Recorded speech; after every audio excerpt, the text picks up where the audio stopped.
Tune in to the Onyx Report, a bi-weekly analysis of how black males of all stripes experience American society and navigate misandry.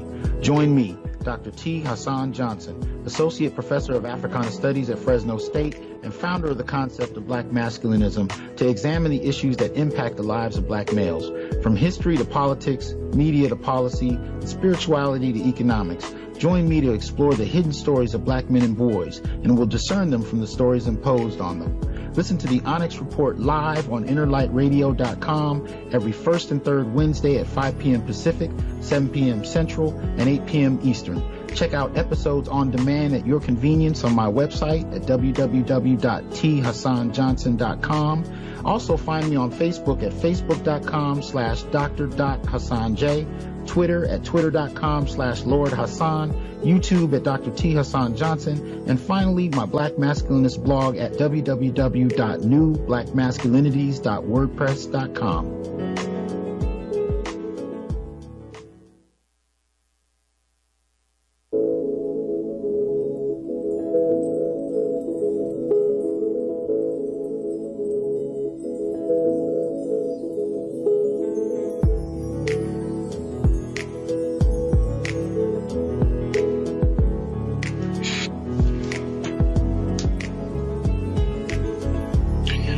Welcome to the Onyx Report, a critical analysis-based show focusing on the experiences, histories, and perceptions of black males in American society. I'm Dr. T. Hasan Johnson, Associate Professor of Africana Studies at Fresno State, black male advocate, and black male studies scholar. In the show, we examine current events while engaging concepts ranging from institutionalized anti-black misandry to gynocentrism from a black masculinist perspective. Call in toward the latter half of the show at 310-928-7733. But I want to welcome you to the report. I want us to get started. Now, this is something I'm still new to, so bear with us as we work through the kinks. But if we could just boil it down, the show is centralized around the idea of really learning how to see black men and black males across age as human beings.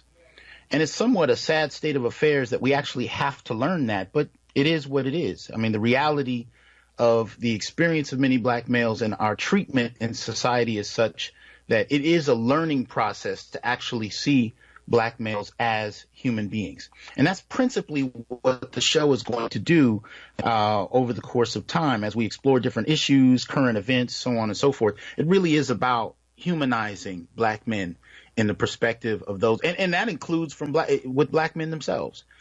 We have been conditioned as much as everybody else to perceive ourselves as monsters, as criminals, as violent thugs, and you name it.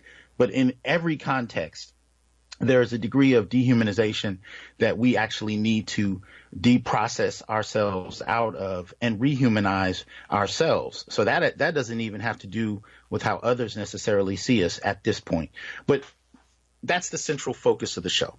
And it's not about, suggesting that black males are incapable of making mistakes or, committing crime or anything of that nature. It's about humanizing us, even despite the situation that we might find ourselves in, which is something we do for other people quite readily. We just don't really hear it done much for black males.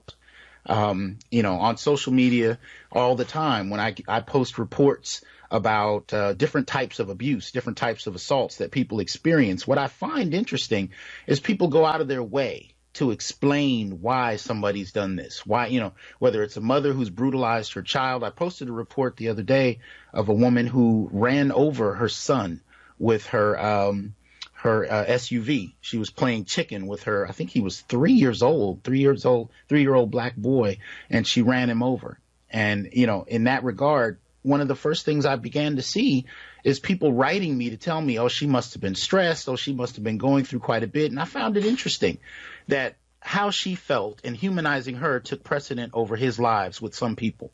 But I noticed when black males commit certain types of crime, that kind of humanistic perspective is not forwarded to them. They're usually treated just as monsters. And I wish I could say that was limited to just pop culture or mainstream culture, but it's prevalent across the board. And I'm going to give you a few examples in a moment. But I'm having this show, and roughly a week after the anniversary of the murder of Emmett Till. And alongside that, we can also acknowledge his father, who was, if I'm not mistaken, in Italy, was put to death for an accusation of rape as well. So in that, both Emmett Till and his father represent exactly the type of aggressive black masculinity that I'm talking about, and how it's treated and regarded regardless of whether or not the black male in question is innocent. Right. And so, again, that's the focus, to humanize black males. And why? Well, the reason why is because ultimately I am in support of uplifting the black community. I do want to see a community that is able to sustain itself, to develop and to redevelop relationships that we've seen torn asunder, most particularly from decades of policy that's turned men and women against each other, children and adults, elders and middle age, you name it. There has been, in my assessment, a very targeted and focused attempt to undermine the cohesiveness of black people, and particularly families and relationships, intimate relationships, familial relationships, even friendships in that regard, mostly on the basis of ideology, on the basis of class, on the basis of gender, on the basis of sexuality. I've seen my community come apart. And the fall of the black family, if I'm going to use that term, doesn't take place during slavery. This is something that Jawanza Kunjufu has been saying for decades. This is something that happens really after the 1960s. And so in the climate of that, my goal to humanize black men is an attempt to work on a sort of healing for the black community. But it has to start, in my assessment and from my work, with how black men in themselves have been dehumanized, and by extension, black boys. And that dehumanization is one of the first major threads that I think has been pulled apart to undermine what we might call the black family. So again, in honor of Emmett Till, in honor of Emmett Till's father, I think, that type of vehement anti-black misandry needs to be called out for what it is. And notice that you don't hear that language in too many places, right? Because we don't even have misandry as a concept, for the most part. When I teach classes, and even when I have events with students at Fresno State and in other campuses I visit, sometimes I'll start by asking the question, what is misogyny? And I ask them to raise their hands if they have an answer. And usually over 95% of the people raise their hands, especially the women. When I ask them what misandry is, I usually get quite the opposite. It might be two people who raise their hands. And 9 times out of 10, one of them has been sitting in my class at some point. There is no collective kind of perception of misandry, and especially in regard to black men. We don't associate the hatred of men with a very particular hatred of blackness, and the way those two interconnect and target black men in very problematic ways. And it happens across the board in many different contexts, and I'll give you a couple of examples as we get into this. As a scholar, it's expected of us to attend conferences in our field, and that is to update your skill set, update your knowledge, and keep you and thus the university you may teach on competitive in that regard. So it's upon us to attend some type of professional conference, usually on an annual basis, to update our skill set. Well, the conference that I've mostly attended has been the National Council for Black Studies. And this is a conference I've been going to really, I'd say, since about 1995 under the training of Dr. William Little, the late Dr. William Little, peace be upon him, who passed away. He was chair of Africana Studies at Dominguez Hills, and he was a hell of a mentor who actually saw a young black man who didn't have any real direction outside of just completing a degree. And he kind of made sure that I didn't languish, pointed me in a direction, and really gave me a lot of training in and out of the classroom. So, I had to stop and acknowledge him for a moment. But anyway, he's a former president of the National Council for Black Studies. And as I attended the conference, one of the things I noticed most recently was the perspective, in many respects, of black men. Now, by that, I mean, when I first got there, I think this was the 2015 conference, I walked into a session that was covering, I think the title of it was actually Why Black Boys Don't Want to Go to School. And they were talking about education from elementary school through college. And so this was a panel, and there were about, I'd say, 7 people on the panel. So as I'm listening to this, I noticed that there were no references, there were no citations, there were no. It devolved into a conversation about who they personally knew. In other words, they talked about cousins, children. They talked about, nephews and nieces and, these kind of things. But there was no professional acknowledgement of it. There were no structural issues discussed in regard to black men. It was simply, or black boys for that matter, it was simply an offshoot, or really a personal kind of off the cuff, dismissive even statement about black males. And the reason I bring that up is because even in a context where you would expect in Africana studies there to be a serious engagement with black boys, and I'm not talking about across the field, I am talking about one panel discussion, but I think it's important. It was considered okay to talk about black males off the cuff. Now, at the same time, the same conference heavily invested in women and girls. And I'll give you some of the numbers on that in a second. But there was never a moment where women and girls was to be taken lightly. It was not to be off the cuff. It was not something that you couldn't get up and make a statement that wasn't, qualified in some fashion in regard to women and girls, especially if it was a controversial statement or a statement that may make some people upset. That wouldn't be acceptable. But for some reason, it was acceptable for black boys.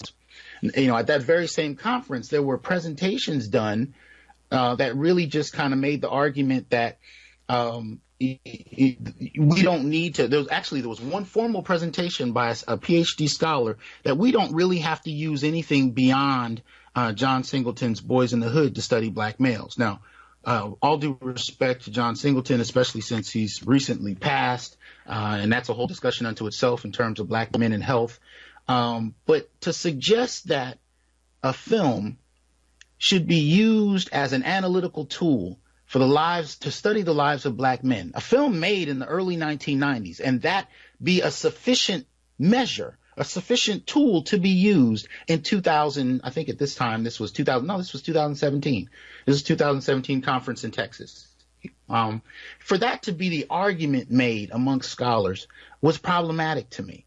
So at that time, it really began to be something that I really grappled with in terms of how black men were perceived, even in the academy, even amongst many black scholars. It was enough to use shorthand or stereotyped information or firsthand accounts to reflect upon all black boys and men in regard to a subject as big as education. And so it's from that vantage point that I seriously try to engage this whole question of how to take black males seriously and what that study must look like, why it's important and whatnot, because the emphasis upon black boys is highly downplayed. And even black male scholars who are interested in studying black boys often have to temper their critiques. They have to temper their language. They have to make sure that they please other people so as not to offend, despite what needs to be covered and talked about. And that becomes kind of a problem. As a matter of fact, that was another things I was going to point out, even with black male scholars. Coming out and being public about the treatment of black boys, not only by large-scale society, but even in the black community, or let alone by black women, is unheard of and unprecedented. It's taboo. It's not supposed to be discussed. It's buried under the water. And a lot of the reason for that is because in order to have a successful career, one of the things we have to do in many respects is cater to women. And so by doing so, we don't say anything controversial. We don't say anything difficult. And I said this in the premiere show that I posted last week. If you don't believe me, think about it yourself. Think about the way Father's Day is represented, and think about the way Mother's Day is represented. I can't tell you how many years I hear people question the value of Father's Day when thinking about issues like abuse and family abandonment. All of these things are acceptable to discuss on Father's Day, even to the extent of verbally, or I should say publicly, dismissing the need for it. But when we talk about Mother's Day, nobody brings up the higher numbers of abuse to children by mothers, who are more often than not the caretakers of children. Nobody questions that. It's taboo, and it's considered uncouth to say on Mother's Day. But somehow it's okay on Father's Day, right? This is the kind of dynamic I'm talking about, where black males can be critiqued outright or dismissed. And if black male scholars themselves want to engage in that dialogue, it's not to be taken seriously. It's to be dismissed altogether. And so it's that kind of dynamic that I want to call attention to. So again, even at the NCBS conference, one of the things I noticed is there would only be a few sessions held for boys and dealing with boys and men. And in many of those sessions, and this is both the 2017 and 2019, I think 2019 was in, it's on the tip of my tongue, where Katrina took place. I'm a little nervous, so the city escapes me, but I'm sure you got New Orleans. I'm sorry. But anyway, it was New Orleans. And even at that conference, I noticed the same dynamic.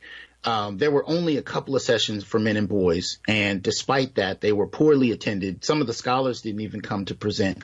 The sessions on women and girls were almost about 10 times as much, not only in terms of the number of papers, well, mainly in terms of the number of papers. The number of sessions held were at about 2 or 3 times that, depending on the year. And even the number of males versus females in terms of scholars who came to present were quite different. And so that becomes a critical focus. Who gets the degrees? Who's in the room? Who gets to talk about the subjects that are important to talk about, whether they be controversial or not? More often than not, we're finding that black males themselves are not in that context, right? And I can give you some raw numbers. This is, some things some data I pulled together on the NCES education website. And from 1976 to 2016, there's about 23 million white women who've gotten degrees. About 17.5 million white men, about 4 million black women, and about 2 million black men. And this is basically over the course of about, from 1976 to 2016. This is what we're looking at. This is the dynamic. So when you talk about black men with about 2 million degrees, who gets to be in the room and make the study, make the statement, make the analysis as it relates to black men, especially if black men themselves aren't allowed to? And by allowed, I also mean in terms of how it impacts jobs and job access, which is something that many scholars will remain quiet in the face of. I myself have experienced it, and I also know a number of black males who are outspoken about male issues, and just at the inference that they focus on males, they won't be hired. They won't be picked up. And there are some serious ideological differences that make that one of the dynamics that needs to be called out. A lot of the times it's a gender, kind of dynamic, a gender debate issue. So in that regard, feminists and masculinists, that's the contest. That's the contestation. And as black males have less in regard to their numeric presence in the academy, sometimes that can work adversely against them, not only in terms of being in the room, but even being able to get a position. So what many do is remain very quiet, if they know it at all. I myself spent 8 years at the Claremont colleges, most particularly Claremont Graduate University, and my training in regard to gender was as a feminist, mainly because there was no such thing as a non-feminist approach or even a masculinist approach. You may find a chapter here, a paragraph there, for the most part, but not really a concentrated study of black men from a black male perspective. That's critical. That changes the nature of the discourse and limits our range of engagement to what matters to one demographic and not necessarily what matters to another. Give you another example. A few years ago, I attended the American Men's Studies Association conference. This was I'd say about 4 years ago, maybe 5. But anyway, when I attended the conference, one of the things I noticed, I actually was able to attend the actual board meeting at the conference. And one of the things I saw was that the American Men's Studies Association was actually ran by feminists, not only feminists, but women, which in and of itself, you can gauge for yourself in terms of whether or not that's good or bad. But, just put this in context. Think of the National Organization of Women being ran by a group of men, and then tell me how you feel about that. So I walk into the American Men's Studies Association boardroom, a board meeting, and it's not only feminists, it's mostly women. And the primary subject that they're discussing is how to keep undesirable men with controversial opinions out of the discussion. So again, think of the National Organization of Women ran by men, where men are discussing how to keep controversial feminists out of the room. That's the discussion they were having while I sat there and listened. A conference that I flew across the country to attend, paid my money to attend, and while listening to those presentations and sitting in a board meeting, realized that the conversation on men and boys was co-opted on an ideological level. So whether we're dealing with it in terms of gender, with the American Men's Studies Association, in terms of race with the National Council for Black Studies, or in terms of employment, in terms of academics getting academic positions, in each of those contexts, I'm seeing a war waged on Black men who are trying to get into positions to speak to what we're grappling with, what issues we're dealing with. And that's something that I want to bring some attention to, because I and a number of others that I'm closely associated with make it a point to mentor and shepherd, particularly Black male scholars. Now, as educators, I help anybody that comes into my classroom. I have a special affinity for Black students, period. That's never going to change. But I do try and mentor and shepherd a number of young Black male scholars who are coming up, and I try to warn them about those kind of difficulties. And I get calls all the time about how the very thing I'm warning them about is what they're dealing with, on the basis of both their race and their gender. And yet there's no room to have a really cogent and in-depth conversation about what that type of alienation looks like, what that experience is like, especially when it's initiated by those that look like you. Right? Men or women, right? The idea that you as a Black male thinker are a problem and you have to be closely monitored. This is why I actually created my blog some years ago, because I noticed that there were very few conversations I could find that were academically based that allowed me to study the treatment of boys and men, particularly, as I'm saying, Black boys and men, I'm in Africana studies, without apology or without deferring to others, without worrying about whether or not any other demographic had a problem with it. There were very few that I could find. So I posted my blog really to kind of plant a flag and to say, this is some of the information I found, and go from there. Right. And that's the kind of information I wanted to put out there, because it is in many ways kind of buried and kind of hidden. And I think that's important to call out. So to ask the question, why focus on gender? What is the purpose of that?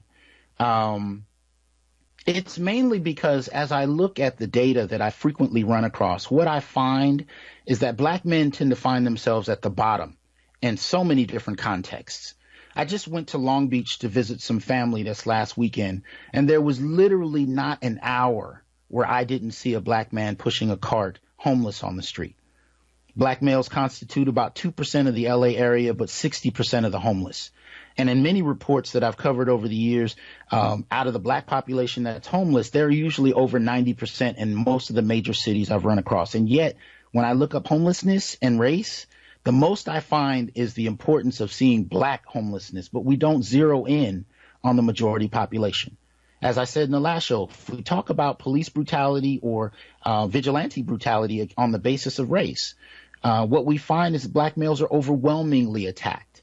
And yet, there's no specific focus on Black males unless it's of interest, right? There are particular organizations that have no problem profiting off of Black male death, but will bait and switch the subject later on and make the conversation about other issues, right? While really denigrating Black males in a particular way. So the reason I focus on gender is that, there's really a lot of these issues that really need to be called out in regard to how Black men themselves experience reality and what exactly they go through. Now, one of the ways I kind of wanted to do that today was to talk a little bit about anti-Black misandry. And I wanted to talk about it in as specific a context as possible. I wanted to name a few. I have about 10 different forms of anti-Black misandry that I look at, that I teach in my class, I teach about in my class, that I write about in my work. And we're going to go over just a couple to just kind of give you, a sense of what I mean. And I've had debates on these, and nonetheless, people are still very uncomfortable at even gesturing towards focusing on Black males beyond doing it in a manner that suits other people's sensibilities or serves the political interests of other demographics. So Black males are useful to others, but nobody really wants to talk about them. But let's look at anti-Black misandry, and I'll talk to you about a couple of different forms it comes in. So just for the sake of the rest of the broadcast, when I talk about ABM, what I'm really saying is anti-Black misandry. Okay, so that's what ABM is going to stand for from here on out, just to give you a sense.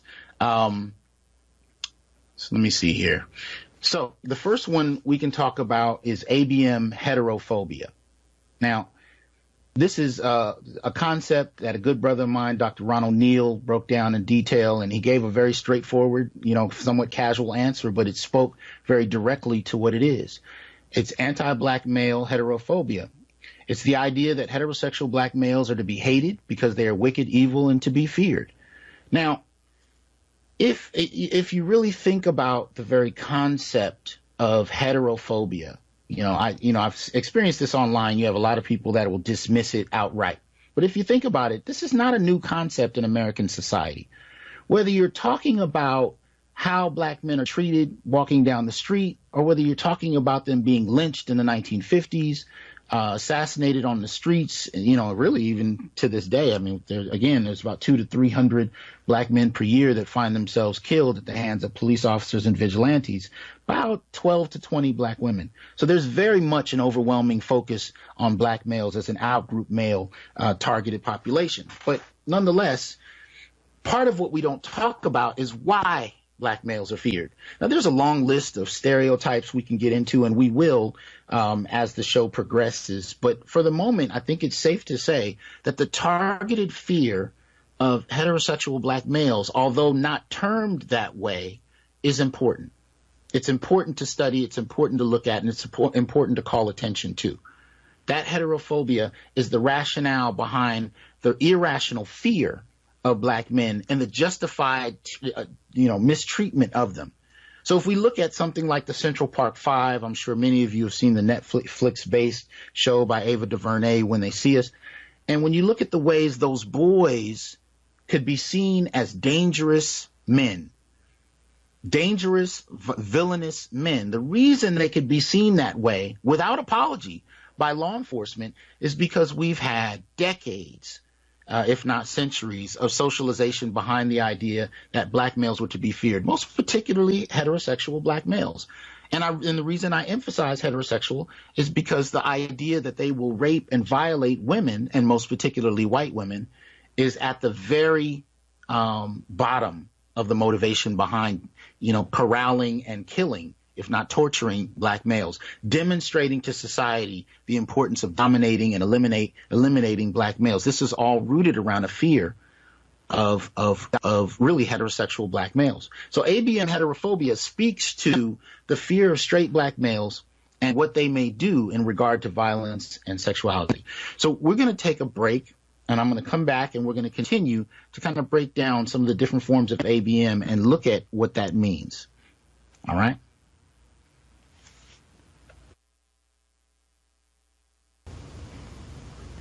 Okay, welcome back. Just before the break, we were talking about different forms of anti-Black misandry, or ABM, and I started with heterophobia, the fear of straight Black men, and talked a little bit about it going all the way back to the not only slavery itself, but lynching, and particularly the treatment of Black men even today in regard to police and vigilante violence, homicide, and such. The second one that I wanted to talk a little bit about is what I call ABM male disposability. Right? Male disposability speaks to, how Black men's experiences can become the background noise for others. And the examples I give, my first run-in with this was a few years ago in 2014, when the Nigerian boys I'm sorry, the Nigerian girls were kidnapped by Boko Haram. And it instantly became global news that these 300 girls were kidnapped. And that is, of course, horrendous. It needs to be talked about. I had no issue with that whatsoever. But what I didn't know was that, and there was only a small little report that came out about it, was that not long before that had happened, 59 Nigerian boys were incinerated by the same organization at a school. And nobody talked about it. And I found it interesting. But then as I reflected upon it and realized it, we have a large-scale epidemic happening in the United States. And although many of us are aware of it, we don't really grasp the scale of it. When I'm talking about incarceration, and incarceration for black males is all-encompassing. As of 2013, we had over 900,000 black men incarcerated, a number that was unprecedented, really, in world history. And in that, most people, I don't really grasp the impact of that once you're incarcerated, it's like a permanent scarlet letter in terms of employment, in terms of income possibility, in terms of life chances. That becomes, for many black men, a permanent mark, a permanent, demotion in terms of life possibility and quality of life in regard to what they're capable of. So when I talk about male disposability, black male disposability in particular, what I'm saying is that the degree to which we can easily forget and dismiss what black men experience is acceptable for many.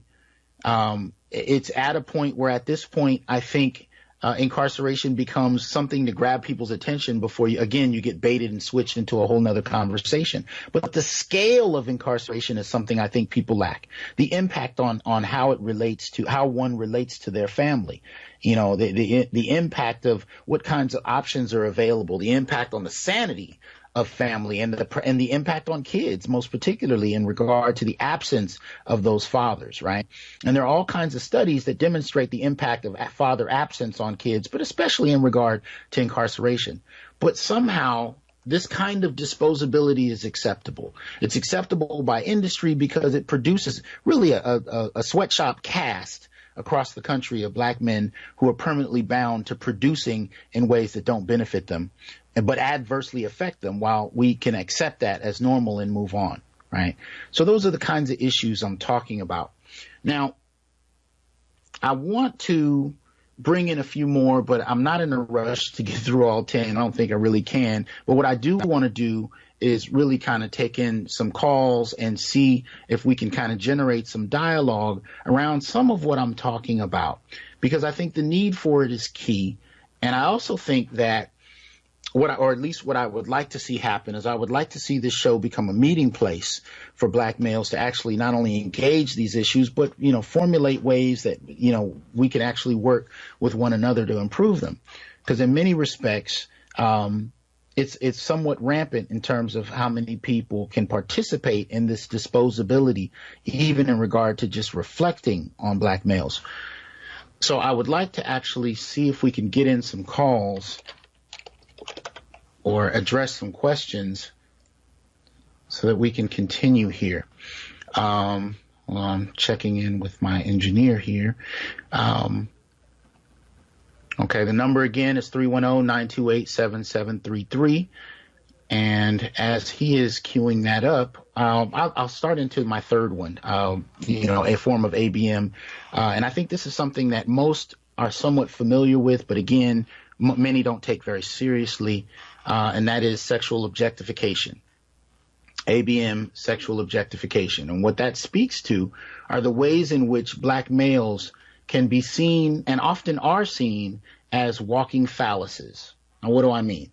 The sexualization of black males is actually quite common, even to the degree that we're so familiar with it, we actually don't really mind if black males are sexually assaulted, even by their teachers at a young age. Many will applaud and celebrate this dynamic and consider it almost a kind of rite of passage. And yet their treatment, their humanity can be dismissed altogether, right? And this is partly what I'm talking about when I deal with the issue of sexual objectification. right? The treatment and it's really a form of dehumanization, but really the treatment of black men as walking phalluses and or success objects. So whether you're talking about people who use black men for their material gain, status gain, or whether you're talking about the hypersexualized objectification of black men as nothing more than walking phalluses, both constitute a form of sexual objectification that goes ignored.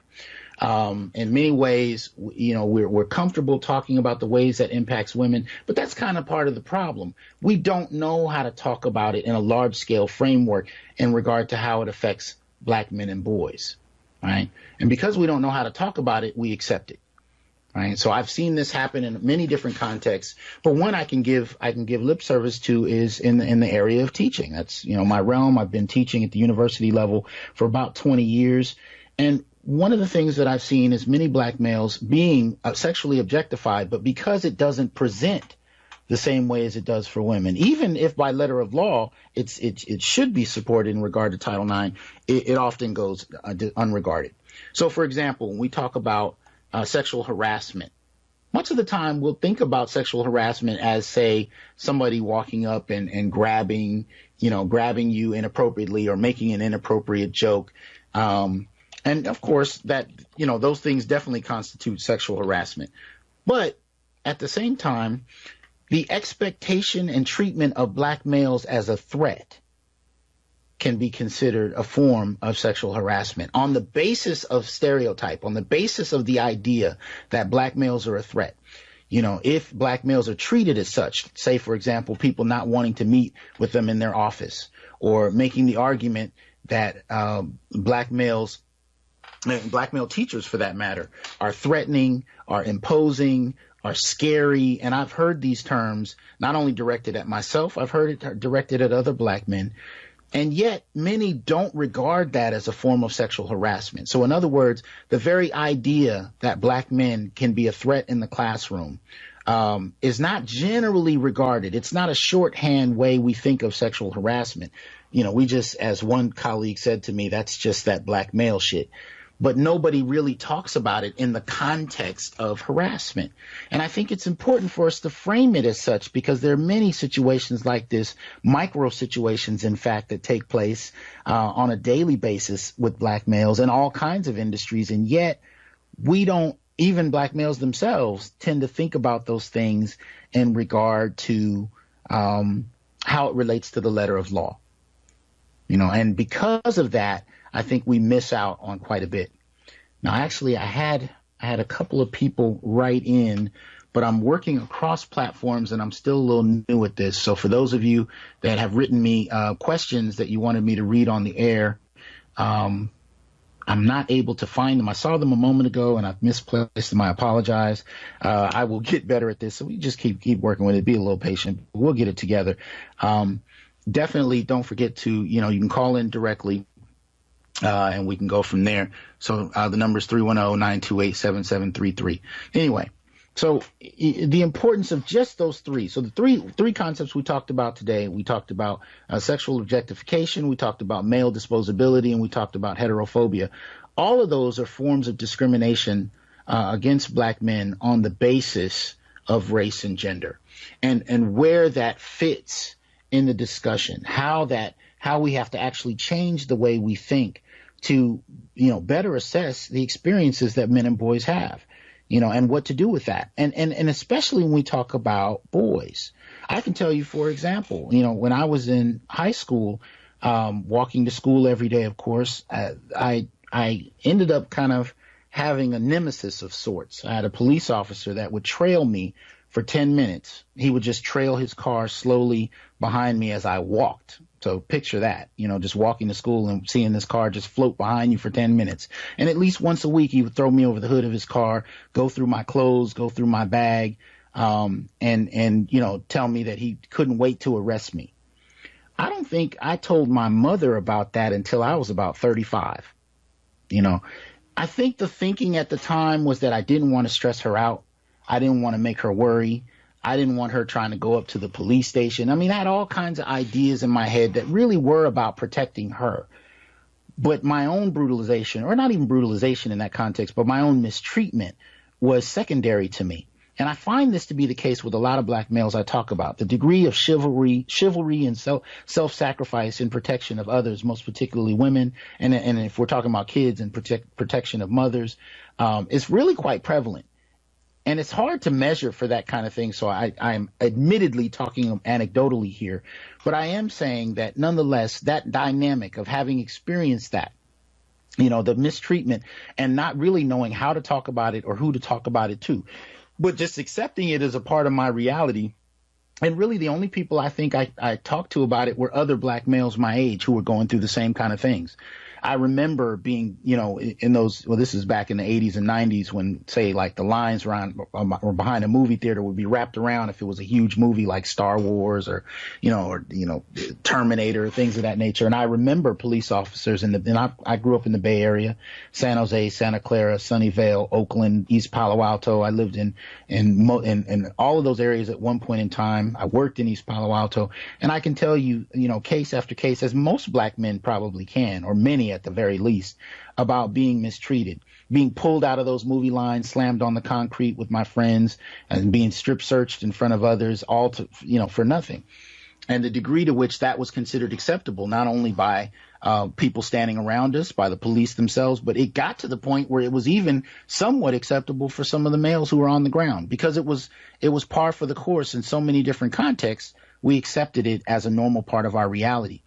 And I remember how few of us would actually talk to others, or talk to particularly, again, the women in our families, our mothers, our grandmothers, because it became part of our reality. What they noticed, however, was the shift in our personality. They noticed a different kind of sensibility with me. It definitely became a controversial, contrary kind of personality developed in me, very, conflict oriented, very challenging even in the classroom. But I developed these frustrations out of being treated a certain way and really not having the language to explain it. And again, that's one of my focuses. That's one of the major focuses of my work, is to help give black men the vocabulary to articulate their experiences. Now, yes, it is also to give others the vocabulary to help make sense of the men in their lives. But I also want to give black men that vocabulary because in many respects, we've learned how to internalize what we experience, take it in, and really just muscle through it, or kind of John Henry through it. And this is really at the basis of a lot of, and I'm not a psychologist by training, and I do plan to have one on the show. But at the end of the day, the impact on our psychology, the impact on our own sense of self-worth, and we can also talk about the impact on such things as high blood pressure and stress. This kind of constant mistreatment that we've learned to internalize and accept as reality, because, there are very few ways of navigating it that we could find, especially in our adolescent years, had a lot to do with the change and shift in our behavior and our worldview. And so by that, I really want to kind of give us a means to really develop a new language. Now, I'm also one who has been called into court, to testify as a professional on behalf of black men and make sense of their experience in that context. And that, too, is another way that developing this language, developing, this work as a scholar and putting this kind of language out, that's what it's partially designed for as well. Not only for black men to be able to articulate themselves and their experiences in ways that we haven't in the past necessarily, but also to help create policy, or at least interpret existing policy in a manner that includes black men who have been excluded. And again, that's part of the dehumanization I've been talking about. But finding new ways to include black men. So again, if we talk about sexual harassment, if we talk about, the various types of ways that we're treated legally, there is legal precedent for grounds for black men to articulate their experience, but we're not used to having our experiences articulated in regard to policy, and we're not used to being heard when we attempt to do so. I mean, I've actually seen other demographics get farther using our examples than we're able to in many instances. And so that's something I hope to change by helping to develop the means to do so, helping to develop the means for us to frame our experiences in new ways and give license, give voice to black boys and black men that wasn't there before. And there are many of us doing this work, but I think it's also time that we start to come together. what I often find, and this is even amongst students at a university, is black students will often kind of be siloed away from others, and black males most particularly. At my campus at Fresno State, I've noticed in the last 10 years that I've been there that the population of black students has dropped in half. And I mean, this is something that's happening, I think, on somewhat of a national scale, but for black males, it's getting even worse. And what I find interesting is even amongst some of my colleagues, my black colleagues, staff, faculty, administration, the degree to which black males and the numbers of them dropping, it tends to go under the radar, even in those circles. It's considered acceptable in some respects. I'll put it to you this way. I've been attending and speaking at black graduations since I was in one as an undergrad graduating. Well, really before that. And what I realized about 5 or 6 years ago is that when I would open up the program and start to count the numbers of graduating black males and females, I've yet to be at a graduation that didn't really have a ratio of at least 4 to 1 women to men graduating. Right now, there are all kinds of questions we can raise about that. How many black students who are graduating would participate in the black graduation? There are all other kinds of questions we can ask, and those are valid questions. I'm not dismissing that. But what I'm also saying is that in that regard, the celebration, despite the absence, would always intrigue me. So what I started actually doing is I actually started speaking to the numbers graduating, and I'd make the audience aware of it. I'd make the audience aware of it to focus in on black males. And what it usually led to was an uncomfortable dynamic. People would get silent. People would get uncomfortable. Of course, it's supposed to be a celebratory moment. But when I see anywhere from a 4 to 1 to an 8 to 1 ratio of black males graduating, I have to call attention to it, because I want us to start thinking about why and what the issues are, and doing so beyond pathologizing black boys or just dismissing structural issues as their own individual faults. Actually talking about why this is happening, and not just to this one particular male, but why it's happening to a large number of them. So that's one of the things that I'm trying to call attention to by really trying to start a dialogue. And this is a dialogue that I would argue that black men, say on YouTube, are having quite readily. But the kind of dialogue I want to see across fields and related also to the mainstream in a particular way with scholars, that's the dialogue I'd like to see happen. Because, many of us know different dimensions of what's going on, but we don't always know how to cross-pollinate and dialogue with each other about it. Okay. Let's see here. What's going on here? All right. So there are a couple of things that I think will be useful. What I would like to do a little bit more of in the next show is talk a little bit about Ava DuVernay's Netflix series on the Central Park Five, and get some callers in on that. Like to do a little bit more of that in the next show and really get some feedback, because I think there's a lot there to deal with. My son and I sat down. I had my son actually watch each episode back to back, and we use that as a jumping off point. But those of you who follow me on Facebook know that I do that with him quite a bit on all kinds of issues.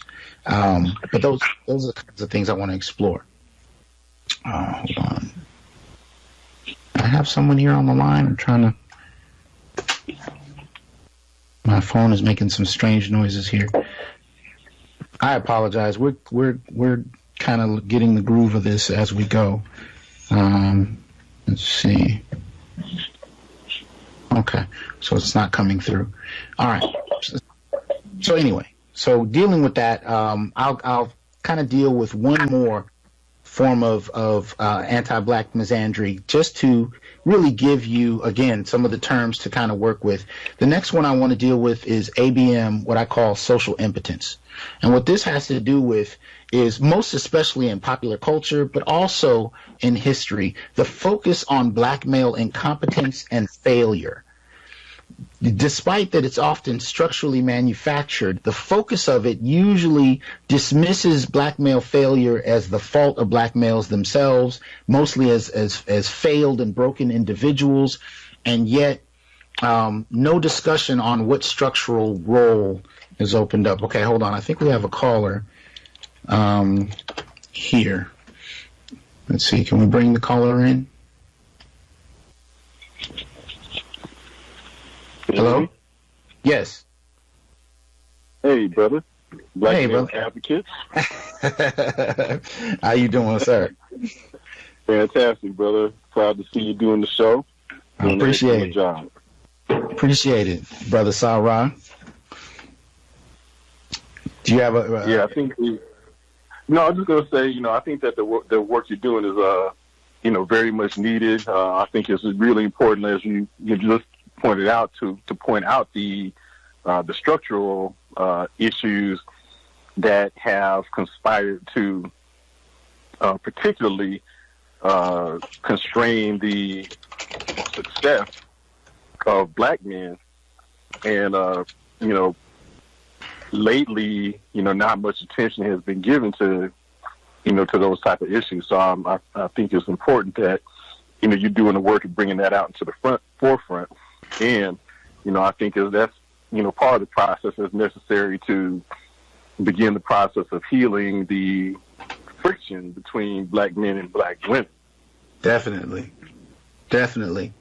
And that has to start, especially with black men, gathering and gaining a voice. I mean, what I often tell my students is, even just in my lifetime, I've seen a tremendous change in women and girls that goes hand in hand with the advancements of feminism. Where women learn how to speak their experiences, and we can debate about how their assessments of black men fit in that, but I think we can agree that they have a voice. But what people often overlook is that black males haven't had a social movement like that. We really haven't had a social movement where black men actually did learn how to, as a group, articulate an experience on our terms. And I think it's important and necessary that happen. Absolutely. And, I think it should not go beyond recognition of the fact that, or why it is that black women have a voice and black males don't. Mm-hmm. Mm-hmm. Right? Because, we know that the media is not a friend of any black people in this country. Mm-hmm. Right? And so why is it that the black woman is being given, so much of a voice to the exclusion of black men? Right. So that's what, critical thought needs to be given into that. That's not just by happenstance. Not at all. And that's actually related, because we only got about 3 or 4 minutes left, but that's very much related to what I was talking about when you called in, when I was talking about this notion of ABM social impotence. The idea that black males are inherent failures. You can see it in media. In the slide I actually use in class, I have images of everything from Jimmy Walker and Good Times to, Martin playing certain characters, Martin, on his show, the comedian. The media is replete with images of failed black men who are comedy fodder to others, but they repeat the same message of black male failure. And this is even repeated in black media. Just a random example that comes to mind is Girls Night Out. I think it was a girls trip. I forget what it is with Jada Pinkett Smith.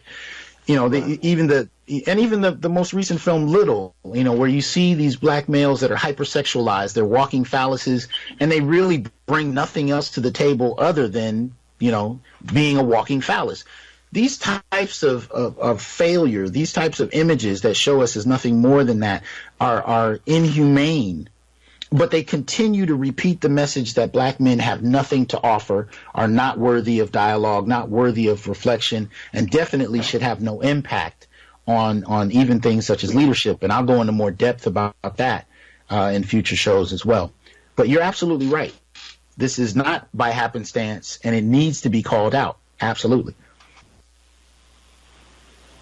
Indeed. So, and that's not a new phenomenon. I mean, ever since media has been, particularly the advent of Hollywood, that has been a consistent theme with respect to black male imagery. Absolutely. Even if we look at the old newspaper clippings, we can see it going back to Jack Johnson and before. And the idea behind it, in my assessment, was after slavery. Again, and I think I said this in the pilot show, you know, there was really a push to make sure that public sentiment was anti-black, and very particularly anti-black male. And so if we look at the work of Jim Sidanius and definitely Tommy Curry, we can see that there's a history behind this. You know, definitely pick up Tommy Curry's book, The Man Not, if you haven't already, and look at that. He does an excellent job of going back really to slavery, to the 1800s, the 1900s, and he charts the ways in which black males were perceived and articulated in the public mind, or what I would refer to as the public imaginary, and how that was necessary politically, at least in the eyes of white supremacists, to make sure that the push to vote, for participation was hampered and played down. So as we close out, I want to thank you for having, really spent the time with us. We're going to include more people. We're going to open this up. We're going to have more people come in and speak, dialogue a bit, and really expand on this need to create new language and humanize black males in ways that we don't see in popular media or even in social media discussion. So I definitely want to make sure that we create that habit and really make this more of a community, most particularly of black males, but of course inclusive of everyone, but most particularly black males who get to reflect upon, make sense of, and even come up with solutions for the experiences we have. So I want to welcome you all again to the Onyx Report with Dr. T. Hasan Johnson. I want to thank you for listening in, and I look forward to getting feedback. I will be posting the show on YouTube, on my YouTube channel, Dr. T. Hasan Johnson, where people can dialogue there in the comment section as well. And we'll figure out how to kind of bring the live version to other platforms at the same time. But for now, bear with me as I go through this learning process. And again, thank you for your participation. I look forward to the feedback, and I look forward to a fruitful discussion.